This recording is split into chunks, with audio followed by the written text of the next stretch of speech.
today I am putting myself on Front Street. There was a time in my life when it was not uncommon for me to spend half of my monthly income on food and vibes. I'm gonna actually be showing you guys what I used to spend my money on, how much of that money I used to spend, and the scariest reflection of all, how much I could have had now if I was not so frivolous with my spending way back when. I really just want to highlight this point that consumerism is a major problem. I did not know that I was a victim to consumerism until about a year ago.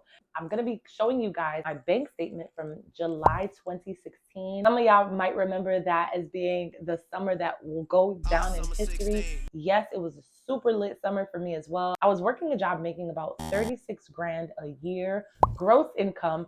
So my take home was around $2,200 a month, but y'all could not tell me nothing. I was living at home and I was really just spending money until there was no more in my account. That's just what I thought people do. And I'm gonna put y'all on to something by the end of this video that's really gonna blow your mind. Okay, so somewhere over here, I'm gonna put my actual bank statement from July 2016. I took some screenshots and I highlighted some of my transactions. As you guys will see, it turned out to be 3 pages, and I'm gonna show you guys at the very end how much I spent on just food and takeout. So what you're seeing here does not include the frivolous spending I used to do, shopping for new clothes and new jewelry and new perfume and new makeup.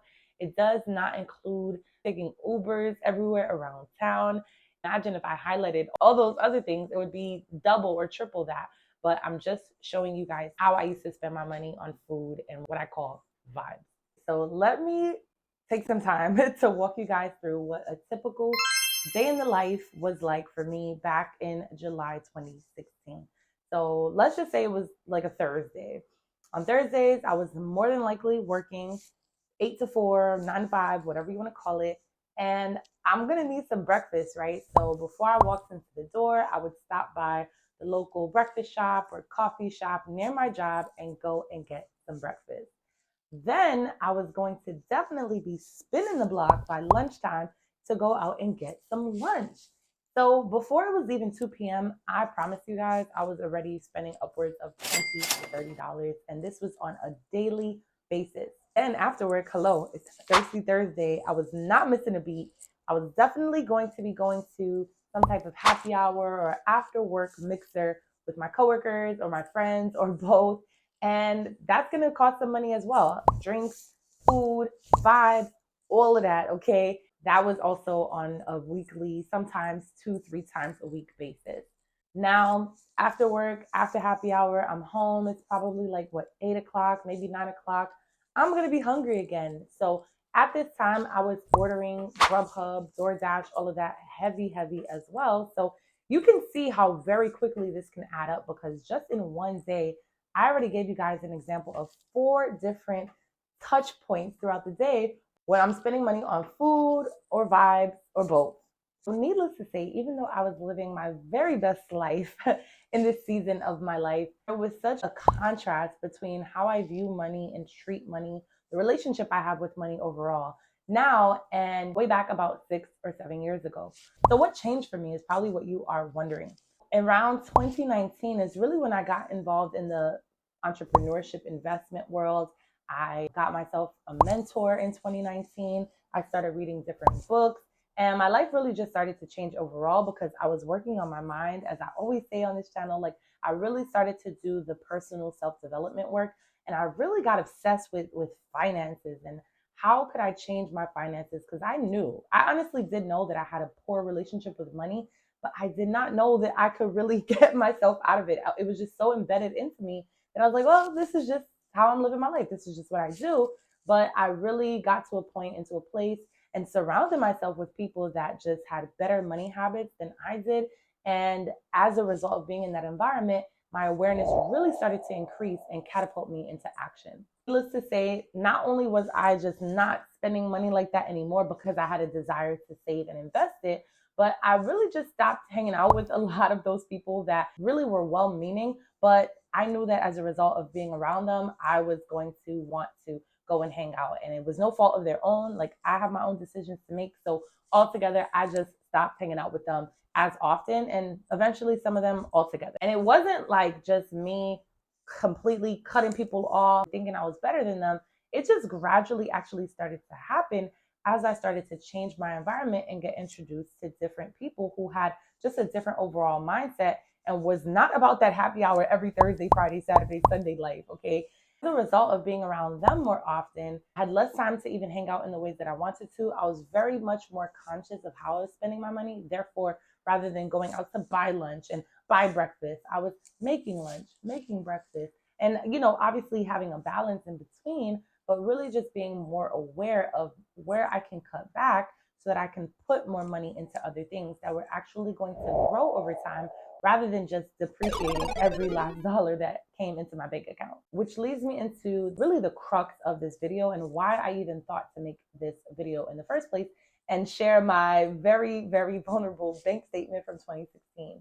I want to talk to you guys about opportunity cost.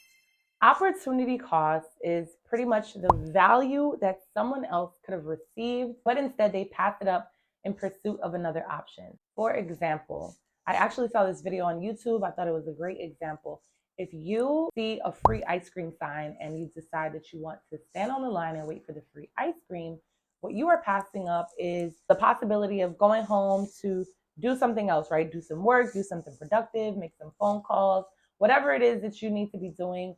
You are instead standing on that line. So the opportunity cost is all of the things that you could have been doing rather than just waiting on that free ice cream line. So in essence, it's not really free ice cream. Yes, you're not paying money for it, but it is costing you something, which is your time, which I have talked about already is more valuable than money. So I really want to paint this picture of the opportunity cost as it relates to my frivolous spending circa July 2016. I spent a grand total of $744.75 on food and vibes alone. I'm going to put this into perspective for you guys because it wasn't just $744.75 that I spent, okay? We're going to talk about the opportunity cost. So let's say, because I'm a realist, right, that I decided instead of buying breakfast, buying lunch, going out, doing all this stuff, I decided to do some groceries for the month and actually make my breakfast, make my lunch, and save some money. So let's just call it $120 that I spent on groceries rather than all those other things. So that would actually leave me with about $624 that I was spending on all of those other things, right? So let's take that $624. I did a little bit of research and I happened to find that Bitcoin in July of 2016 was worth, at the close of the month, $624. So let's just imagine that I took that same $624 and in July 2016, rather than going out to the bar, buying breakfast, lunch, and dinner outside, I bought one Bitcoin, one whole Bitcoin. Fast forward, we obviously know that years later, Bitcoin went crazy. At a point, it was actually worth over $60,000 for one Bitcoin. It's since then made its way back down. But today, if I held onto that one Bitcoin, it would be worth over $23,000 at the time of me making this video. Might be more or less somewhere along the line, but still well over 5 figures from a 3-figure initial investment. And that was the opportunity cost. So I want you guys to really see this clearly. It's not just $620 something. It's the difference in between of what I could have made had I been in the right place at the right time and had the right information and made a decision rather than spending my money elsewhere that I was going to invest it. The grand total is about $22,300 something of a difference in what I could have had and now versus the money that is gone into the abyss, the memories that are gone into the abyss. And today I do invest in the markets. I do invest in crypto, but it's a very, very different market now than it was 6-7 years ago. So I hope this video was able to put some things into perspective for you.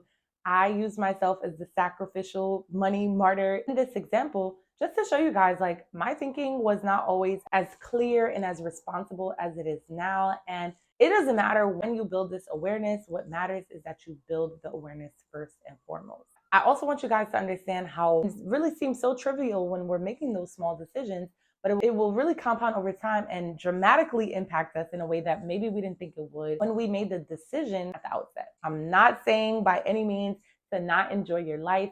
I'm just hopefully building some awareness around the areas that you might be able to cut back on. Just one small habit that you can peel back on can make a huge difference in your finances. And I talked about that in my How I Saved $20,000 in Less Than 2 Years video. And if you want to see me go a little bit more into detail how I went from spending all types of money summer 2016 to saving that $20,000 in really no time, then be sure to watch that video. Thank you guys so much for watching this video. Smash that like button, subscribe to my channel if you want to see more content like this. For now, go and watch this other video, and I will see you guys in the next one.